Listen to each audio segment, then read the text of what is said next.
I think most students don't do enough when it comes to reviewing in depth. It's too easy to look for that quick feedback. It's like a dopamine hit when you see your results, and people can't even wait till the end of the exam. They're checking section by section. I know you guys do it because I do it too, and that's fine.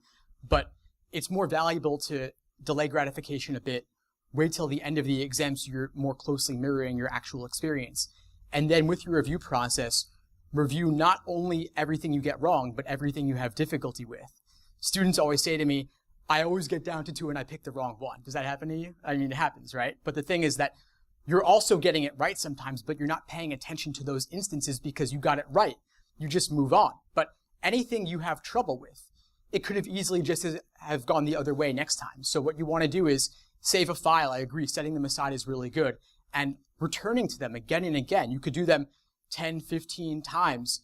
You could, photocopy or reprint multiple copies of these questions to do them clean. But the review process is the value in doing a timed section or exam. It's not about just doing the questions and seeing your results. You're not looking to evaluate yourself. You're looking to improve your understanding. So you want to ask yourself, was it something in the stimulus, the question stem, or the answer choices? Let's say we're talking logical reasoning, right? So if it's the stimulus, you obviously have to evaluate that, evidence, conclusion, sub-conclusion, counter premises, whatever it may be. Question stem, big things that give students trouble like necessary versus sufficient assumptions, which we can get into later. But there's also the answer choices. And for the answer choices, I think that's the toughest part of all, because a lot of students will confidently choose the most tempting wrong answer, move on, and they don't have a good sense of where they actually stand. Turns out you confidently chose it wrong.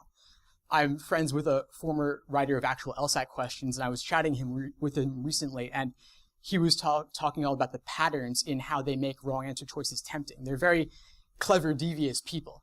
And so, for example, the right answer to the tempting wrong answer to a necessary assumption question will often be a sufficient assumption question, a sufficient assumption answer choice, because it sounds tempting, it's strong. People like it. But what you want to do is figure out what was tempting about a wrong answer choice that made me pick it, and what ultimately made it wrong. And what was discouraging about the right answer choice that pushed you away from it, and what ultimately makes it correct. And you want to do it again and again and again so that you're spotting the patterns in your mistakes. It's like there's 1,000 tricks the test makers might use, and you're not falling for all 1,000 or else you'd be getting a 120, which presumably you're not.